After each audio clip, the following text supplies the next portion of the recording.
So for years, we've been told that Apple doesn't follow trends. It defines them. It doesn't rush, it doesn't copy, it waits, and then releases something perfect. That's been the narrative for over a decade. And to be fair, for a long time, it worked. But now, we're in the middle of the biggest technological shift in years, and suddenly that strategy doesn't look so clever. Because while everyone else has been moving fast, experimenting, and aggressively pushing AI into everything they build, Apple has been unusually quiet, and not in a confident, we've got something better coming kind of way. More like a company that's trying to figure out where it fits. And when a company like Apple starts looking uncertain, you know something important has changed. AI is everywhere right now.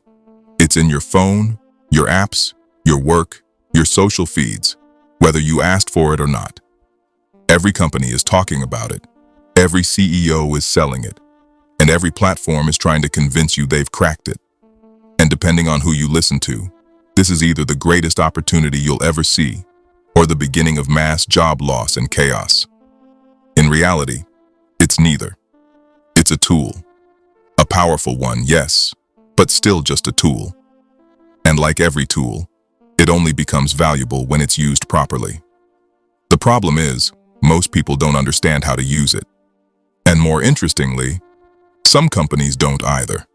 Because while companies like Google and Microsoft have been aggressively building AI into their ecosystems, releasing models, updating systems, and pushing forward at speed, Apple has been sitting back. And that might have worked in the past, but this time, the pace of change is different. Now, to be clear, AI does offer a genuine advantage. This isn't hype, it's real. Used properly, it can speed up your workflow, improve how you think through problems, and eliminate a lot of repetitive tasks that used to take up hours of your time.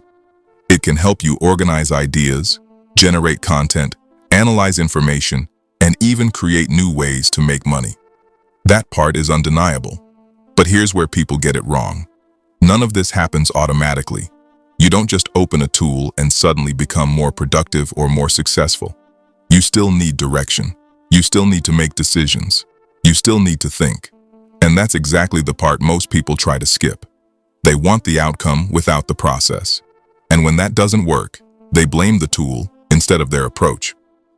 What makes this situation more interesting and more concerning for Apple is that the shift isn't obvious. It's not loud or dramatic. There's no big moment where everything suddenly changes overnight. Instead, it's happening quietly, in the background, in ways that are easy to overlook.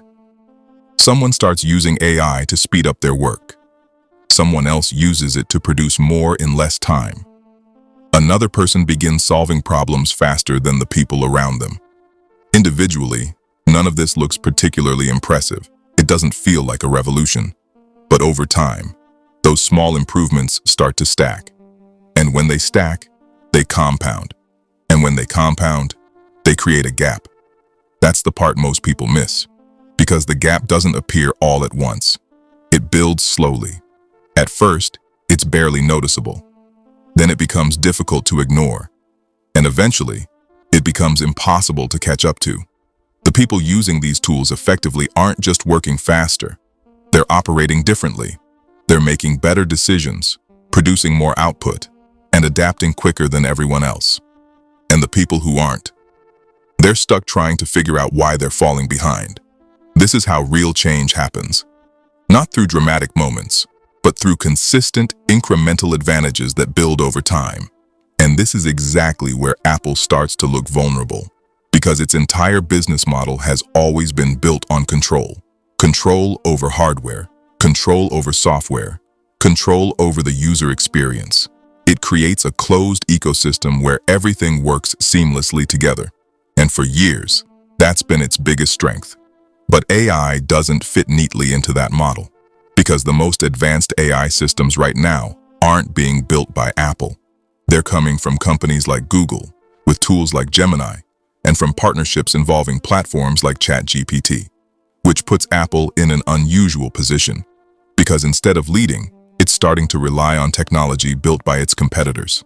And that's a problem, because once you rely on someone else's core technology, you're no longer in full control. You're adapting, not leading. You're integrating, not defining. And for a company that built its reputation on doing things its own way, that's a significant shift. It also raises a bigger question. What happens when the most important layer of modern technology isn't yours? When the intelligence powering your devices comes from somewhere else? That's not just a technical issue. That's a strategic one. So what's the takeaway from all this? It's not really about Apple specifically. It's about how quickly things can change when a new layer of technology is introduced.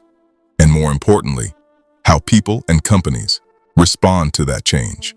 Because the same mistake individuals make with AI is the same mistake companies make. They underestimate it, they misunderstand it, or they try to force it into systems that weren't built for it. The smarter approach is simpler.